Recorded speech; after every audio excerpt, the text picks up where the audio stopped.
নমস্কার বন্ধুরা, সবাই কেমন আছেন? আমি অর্পিতা চলে এসেছি আরও একটা নতুন রেসিপি নিয়ে। আজকে বানাবো ওলকপি দিয়ে, আলু দিয়ে আর মাছ দিয়ে ঝোল। খুব কম মশলায় বানাবো। আর আমার শাশুড়ি মা যেহেতু ওলকপি খান না, ওনার জন্য আমি একটু ফুলকপি ভেজে নিয়েছি। আচ্ছা, এখানে নিয়েছি মশলাটা কিন্তু শুধুমাত্র আমি জিরে বাটা দিয়েছি, জিরে বাটা আর একটু এই যে ধনে পাতাটাকে আমি এখানে একটু বেটে দিয়েছি। তার মধ্যে আছে হলুদ, আর এখানে আছে টমেটো, এখানে আছে ক্যাপসিকাম, এখানে আছে ধনে পাতা কুচি, এখানে পেঁয়াজ, খুব অল্প পেঁয়াজ আর একটু রসুন। আর মাছগুলোও আমি এখানে ভেজে নিয়েছি, যেহেতু আমরা আজকে 3 জন খাবো, তো 3 জনের জন্য মাছ নিয়েছি। আর মাছগুলো আমি ভেজে নিয়েছি।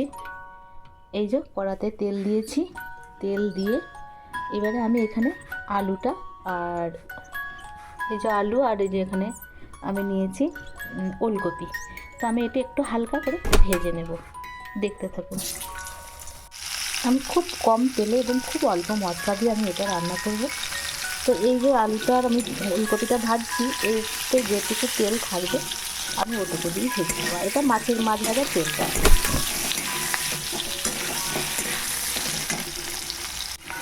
এই যে আমার ভাজা হয়ে গেছে, আমি এবারে এগুলোকে তুলে নেব।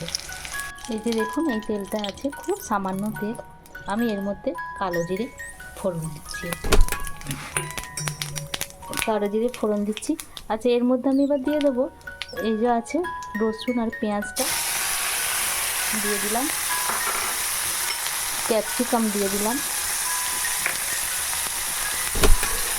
টমেটোও দিয়ে দিলাম। এবার আমি এটা ভাজবো।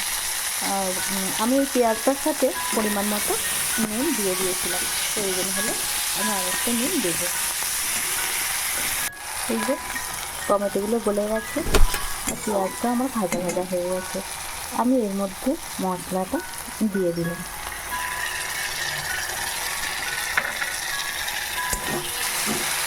মশলাটাকে আমি এবার একটু ভেজে নিই। আমি মশলার বাটিটা ধুয়ে একটু জল দিলাম।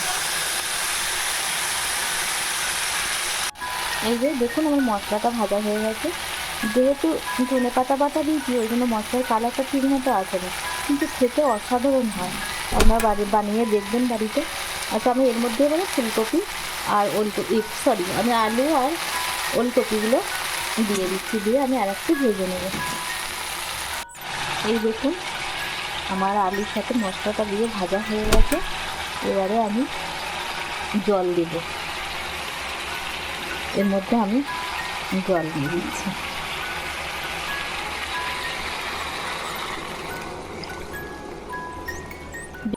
এই দেখুন, ঝোলটা আমার ফুটতে শুরু করেছে। তো এর মধ্যে আমি মাছের মাথাগুলো দিয়ে দেবো, পরে চাকাগুলো দেবো।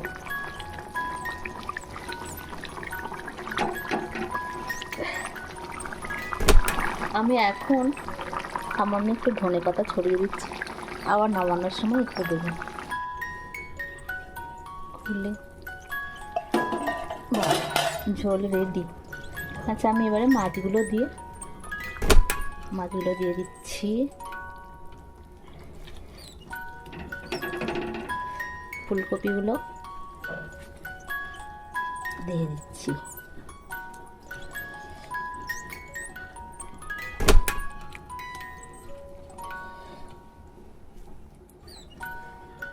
দিয়ে আমি আরেকবার এটা চাপা দিয়ে দেবো।